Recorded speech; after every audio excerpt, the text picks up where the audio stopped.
আসসালামু আলাইকুম প্রিয় দর্শক, আজকের পর্বে দেখাবো ঘরে তৈরি আটার রুটি দিয়ে বাচ্চাদের জন্য খুবই হেলদি একটি সকালের নাস্তা।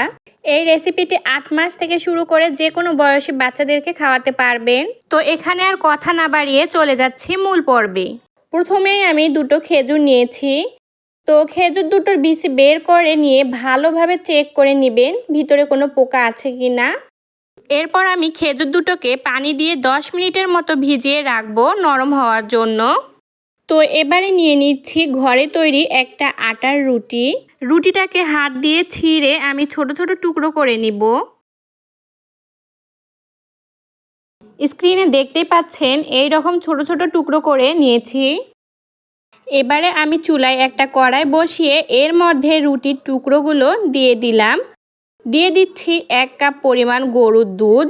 আপনারা যারা বাচ্চাদেরকে গরুর দুধ খাওয়ানো শুরু করেননি তারা গরুর দুধের পরিবর্তে পানি দিয়ে দিবেন।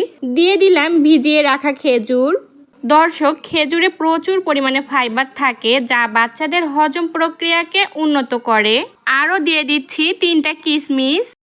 এগুলোকে ভালোভাবে নেড়ে চেড়ে নিয়ে চুলার আঁচ মিডিয়াম হিটে রেখে 5-6 মিনিটের মতো জাল করে নিব।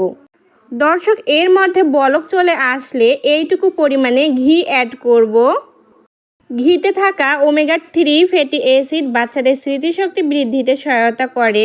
7 মাসের পর থেকেই বাচ্চাদের খাবারে একটু করে ঘি অ্যাড করবেন। তো আমি সব উপকরণ প্রায় 6 মিনিটের মতো জাল করে নিয়েছি। এখন এগুলো ঠান্ডা হয়ে গেলে ভালোভাবে ব্লেন্ড করে নিব। আপনারা চাইলে কোনো ম্যাশারের সাহায্যে ম্যাশ করে নিতে পারেন।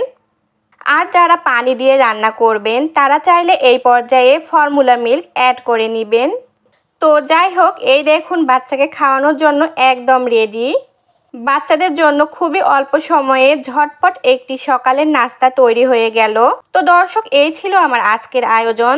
ভিডিওটি ভালো লাগলে অবশ্যই লাইক, কমেন্ট এবং শেয়ার করবেন।